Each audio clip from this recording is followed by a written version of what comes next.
welcome to Jeannie's Dishes. We are doing a road trip and it's a surprise, but we're going to take you along with us, and when we get there I will let you know. Look at this handsome guy driving, so hot. Anyways, we'll be there soon and I'll show you. Hey guys, so since we couldn't do Epcot Food and Wine this year, I figure I would try this place. It's Greenwich Food and Wine. So let's go in and see what we can see. And by the way, last minute I got a VIP ticket, so you get to come along with me. Oh no, the tent is a lot bigger.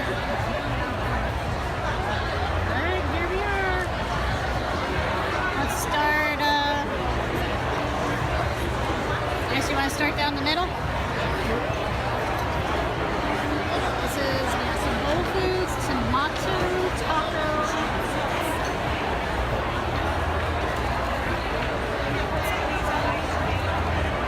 Das plate.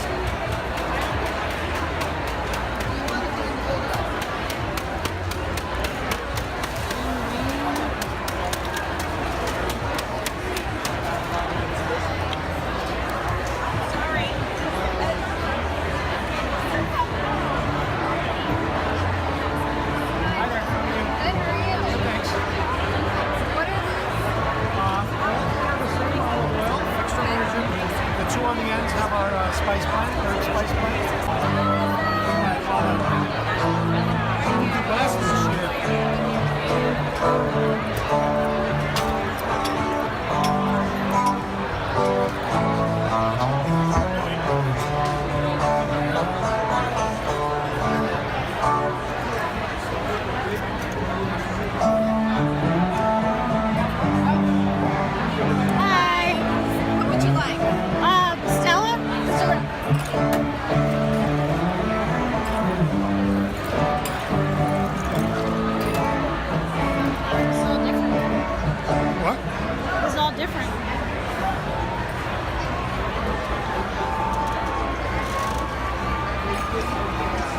Thank you. Thank you.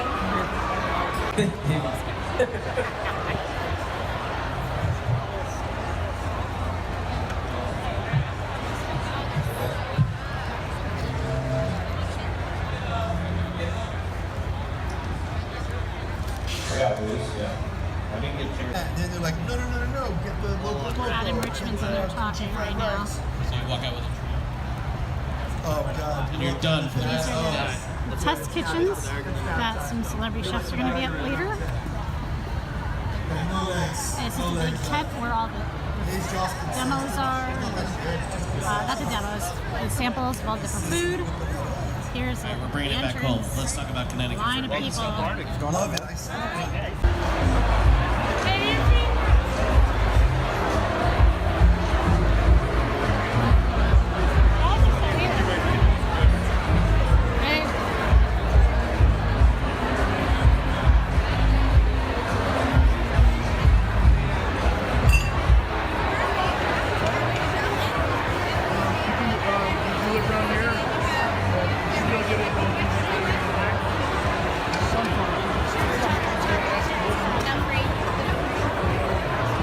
I just realized we just sent her a message.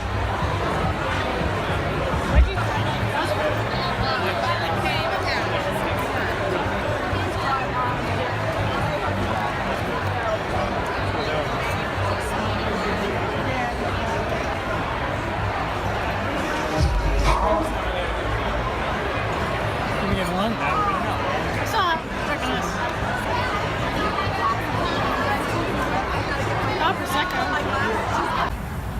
Scott, who, as I said, is my wife and daughter's favorite judge on Chopped. How many watch Chopped?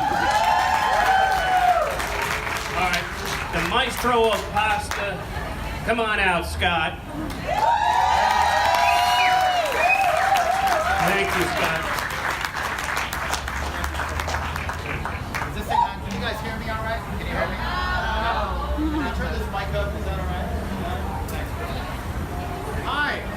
Hi. How are you guys? Can you hear me? Oh my God.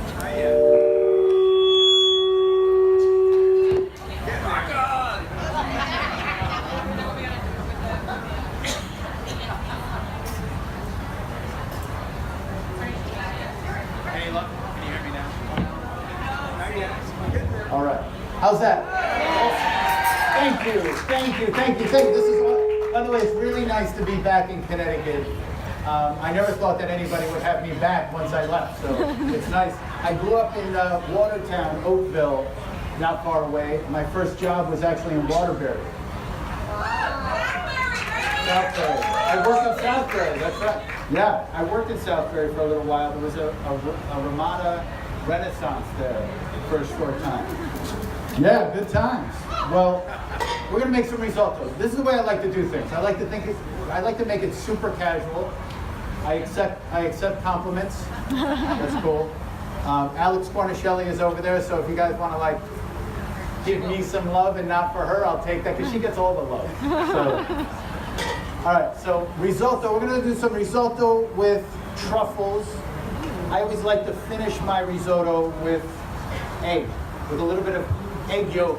It adds to the richness, but also it really adds that liaison between that emulsion that we're creating. So extra virgin olive oil, some shallots, some garlic, crushed red pepper, cloches of thyme, little thyme leaves, and a little bit of butter. When I saute the shallots and the garlic, I like to add butter, and I'll tell you why. You're wondering why. Why? You're not. You are. So, this is what I do. It's called the sofrito. I need some crushed red pepper. Where's Jose? One. Can I have some crushed red pepper? Thank you, just a little bit. I really like to, let me take a step back. Risotto with truffles. It's like one of the best things in the world, as far as I'm concerned.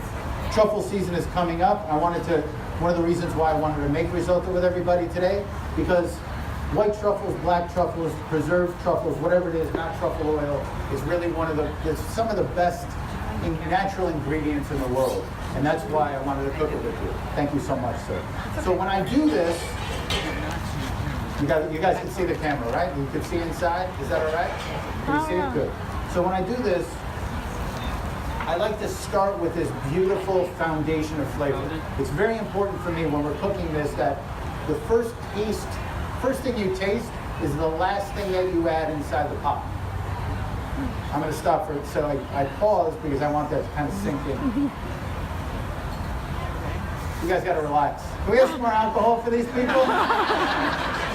So the most important thing when we're cooking is creating a foundation of flavor. This is going to be the last, as I like to call it, the last thing you taste is the soulful element, the soulful aspect of food. And especially when you're tight, the more starch comes out. Super important aspect of this. And that's another reason why we add the rice in stages. Yes, ma'am. I feel like another sassy question is going to happen right now. Red onions. So I get a lot of grief about red onions. Thank you. So really early on in the Chopped, first of all, we've been shooting Chopped for about 10 years now. I was young when we started. And we had a young chef come on, and there's no kids here, right? No kids. So I pardon my language in advance. I'm from Waterbury, after all. I can't help it. So we had a young kid come on, and he was a really good cook. I think he was from Maryland originally, worked with a couple great chefs around the country. He was young, he was a little sassy, he was a little bit of a punk. And he kept giving me red onions every course. And I would say, these onions don't match your cooking. We're not talking about working at a deli, we're talking about haute cuisine. We're talking about fine cooking. And he kept giving it to me like he was trying to prove something. And for me, so I got a little pissed off. And I told him to stop giving me these fucking onions. And what's worse than the raw onions, for me, are young punk chefs. So we got rid of them. And to this day, it haunts me. Thank you so much. Unbelievable. I hope you're proud of yourself. Any other questions about red onions? Happy to answer. Funny stuff. Yes.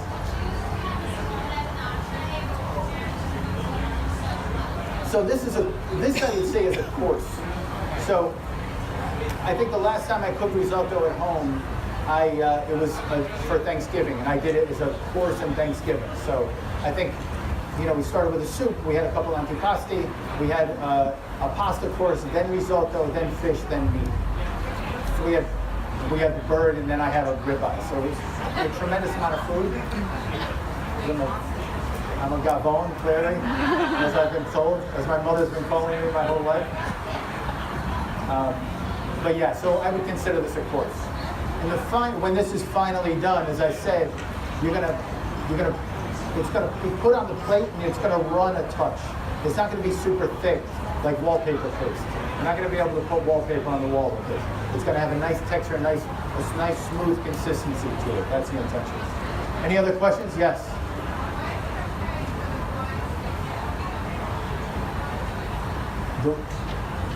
Really? It's a good. I never thought about it. Yeah. Why is the wine cold and not the broth? We put very little. It's probably half a cup of wine inside there. It's not going to make a world of difference. If we were going to, second of all, we want the acidity, and we have to cook out the alcohol content. If this wine cooks too long, or if it's warm for an extended period of time, it's going to lose its acidity. So I think those are the main reasons. As I'm standing here, I could still smell the acid of the wine cooking out. Did that answer the question? Yeah. Really tough crowd in today.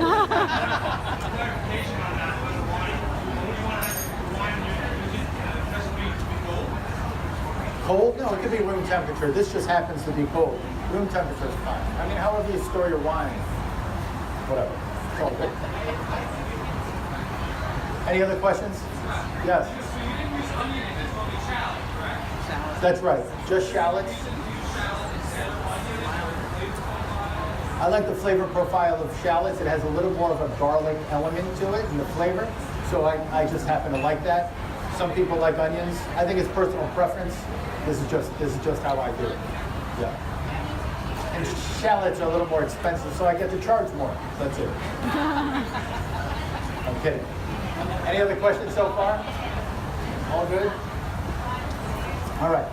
So we're going to keep adding this in stages. We're going to keep adding this broth in stages. If you notice, this is at a very dull simmer, right?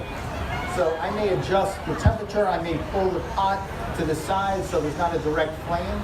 But if it's anything less than a simmer, it's not cooking properly. So we want to make sure you can see how this is just at a light simmer, just at a very low boil. And very slowly that'll kind of cook that rice and create, with agitation, the starches will be released. All right, what else? Anything else? Yes. Tell me.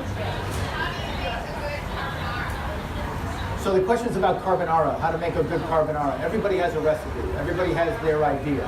One thing is there's no caramelized onions in carbonara, and there's no cream. Jeffrey Zakarian and I had an altercation on the chopped set one day because he was insisting that carbonara has cream in it. It doesn't. And I'm right. Because I said so. Carbonara traditionally, so this is what I would do if I were to make a carbonara. It's been years, by the way, since I made a carbonara. Guanciale, some kind of pancetta. Some people use bacon. The proper thing for me is guanciale. Guanciale is the jowls of the pig that are cured. Traditionally in Rome, in the areas outside of Rome where carbonara comes from, they always use guancia, they always use guanciale, right? So that's rendered in the pan. Pastas, olive oil, or sometimes people use butter. They will add the pasta cooking liquid, the pasta directly to it, saute it. That pasta cooking liquid and egg yolks together with Parmesan cheese inside, that's mixed together and then finished in the pan. All right? Is that cool? Good. I think that's right. Guanciale, eggs, and parm. What else do you want? Right? Yes. Yes. From Chop that somebody made that you're like, oh my god, I have to try that. Oh my God. So the question is, on Chopped, has there ever been a recipe that someone made that I was like, wow, I never thought about it. It happens all the time.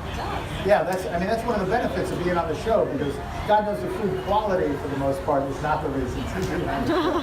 I mean, we start the show around 7, 8 o'clock in the morning, and it goes until around 7, sometimes 7, 8 o'clock. In the beginning days, it would go until almost midnight. So it was always, it's a long day. And if people are like, it must be so fun, you get to be there and eat this food. Let me tell you something.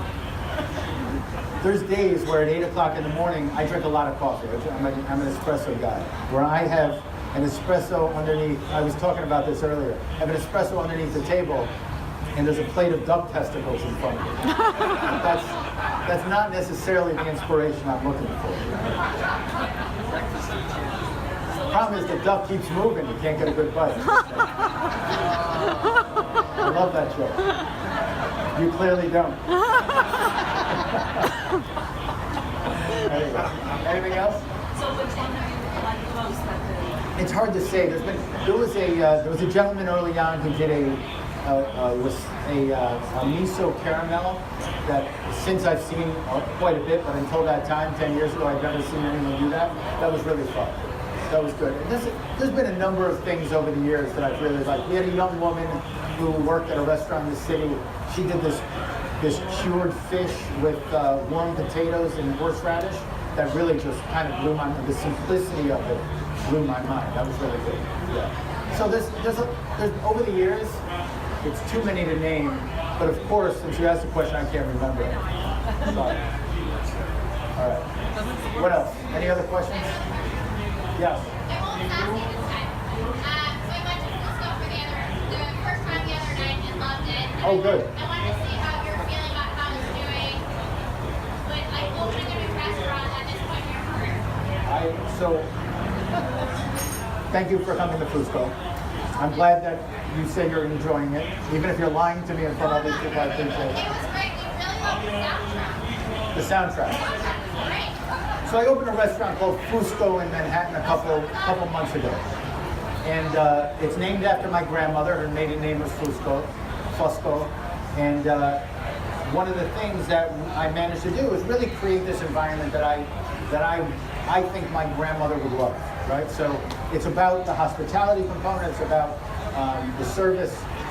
But the food is not my grandmother's food. It's not Italian American food really at all. It's kind of ambitious and luxurious ingredients with Italian principles. And I've worked with a lot of fancy Italian restaurants over the years. I've owned a few, and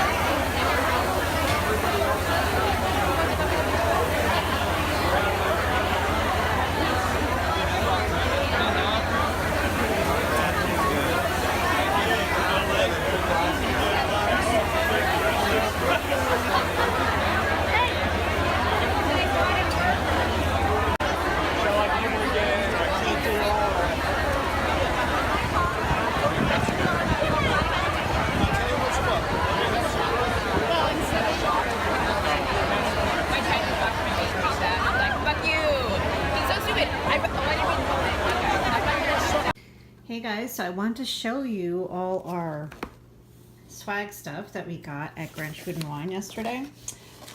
This I got when I was sitting down waiting to see Conrad to cook the risotto. By the way, it was amazing. It's a little wine stopper and a wine opener. I love this packaging, it's so pretty, from Coldwell Banker. We got some beer cozies. That's like a little stress ball thing. Another beer cozy. We got a couple of Pepsi shirts here. An extra bag here. It says Food and Wine Festival on it. A little Bud keychain. Oh, those are my keys. This cookie, which I'm sure is not good because it's sitting out in the heat all day. This little dark chocolate coconut from Harry and David. Yep, so there's that. I probably won't be eating that because I don't like coconut. Got a couple of wine glasses, says Food and Wine on it. Some Stella glasses. Another bag. And then we each got one of these. It's another wine opener. And a bunch of magazines, Tootsie Rolls. I'm not sure who that's from. So yeah, it was a great night. So I'm gonna give you guys my review in a minute. I just woke up, so I will see you soon. Hey guys, so this is the next day. Sorry I didn't film my intro when we left. It was insane there. So good though. I always have a good time there, and one of my boyfriend's friends had an extra VIP ticket, so I actually on the last minute got a VIP ticket to go in. And to be honest with you, there was a couple of perks. I didn't think I took full advantage of everything. One of the things was that the demos that which you'll see, I videoed one of them, not all of it because it's kind of long, but some of it. There's tables, and the VIPs are allowed to sit at the tables, and then they're the first to get the food passed out to them after the demo is done, which was awesome. Some general admission people sat there, and then people came out. The people that worked there came out and very kindly said, "This is for VIPs. I'm sorry, you have to move." So that was a plus. And the VIP section in the whole area had tents and tables and chairs, and I didn't really get to go in there too much. It didn't look like there was really too much going on in there, but this kind of was worth the whole thing. Is just the whole area. They have regular porta potties if you have to go to the bathroom. I don't know about you, not crazy about porta potties. I'll use it if I have to, obviously. But the VIP section had the nicest porta potties, and it wasn't even it was like a bathroom. I mean, it was like a big trailer, and it had wood floors. Every stall had its own, it was a regular toilet, and it had its own sink, and smelled nice. And it's early in the morning, so it's nice and quiet here, except for some birds and crickets and stuff. I love this time of day. It's just gorgeous. Anyway, and it's really nice. It's gonna be hot later, so I'm actually out here with my coffee and talking to you guys and just telling you. Sorry, my hair is kind of a mess. I just woke up like an hour ago. So I showed you guys all the swag stuff we got, and for the most part, it was fun, very crowded. I'll show you, as you saw in the video, the hamburger tent was insane. So 4 o'clock, they opened a hamburger tent, and there's hamburger restaurants, or just restaurants that are famous for their hamburgers, having like sliders they were giving out and this and that, and they couldn't give them out fast enough. I mean, there was like 4 people deep lines. And it was just crazy. I think I got maybe 2 hamburgers, and well, no, I got one. I didn't like it. I forgot who it was from. And then I got, my boyfriend got the other 2. I had to leave. It was so crowded. If you're claustrophobic, oh my God, it would drive you crazy. And they had Budweiser in the tent too. So the only other, if you're a beer drinker, the only other beer you would have is in the main tent, and that was Stella. And Stella's line was long, all day long. But it was cool is, I think I showed you guys in the swag area at the end, they just give out glasses. I mean, last year we had like 6 of them. Oh, Pastina wants to go out. She hears me talking to you guys. Well, no, Chloe, you can't come out. See, there she is. Say hi to everybody. Say hi, everybody. Oh. She's camera shy. Kind of like me. Anyways, so today is just a regular day. I got clean. The in-laws are coming over on Thursday or Friday. So we are going away. I'll be doing another video. Two videos for that, because we're going to 2 different places. And I will show you guys what that will be towards the end of the week. I might do like a quick packing video and stuff like that. I don't know why I like those. I love watching those. I don't know if you guys do. It gives me ideas. Like, I got a few ideas last year when we went to Florida, and I was watching some packing videos, and there's some great ideas out there. So anyways, all in all, Food and Wine Fest was really good. Was it Epcot? Absolutely not. But it was fun. It was fun. There was good food. I wasn't able to show you guys all of the vendors there because, like I said, even the big tent got really, really crowded, and that's where all the vendors were, and the restaurants and Capital Grill was there. They had this amazing steak with some kind of butter. It was a butter, oh, it was truffle butter. Oh my God, like the sauce, so, so good. I told them, I think that was the best thing I ate like the whole time. And there was some pigs in a blanket, but it wasn't a hot dog. It was like this homemade sausage, pork sausage or something. That was kind of good too.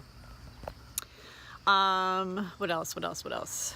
Yeah, there was like, it was so crowded I couldn't even get to half the tent. There was a lot of good like cake and like cookies, and like I didn't even get a chance to get over there because I was like, you know, trying to pace myself with the food.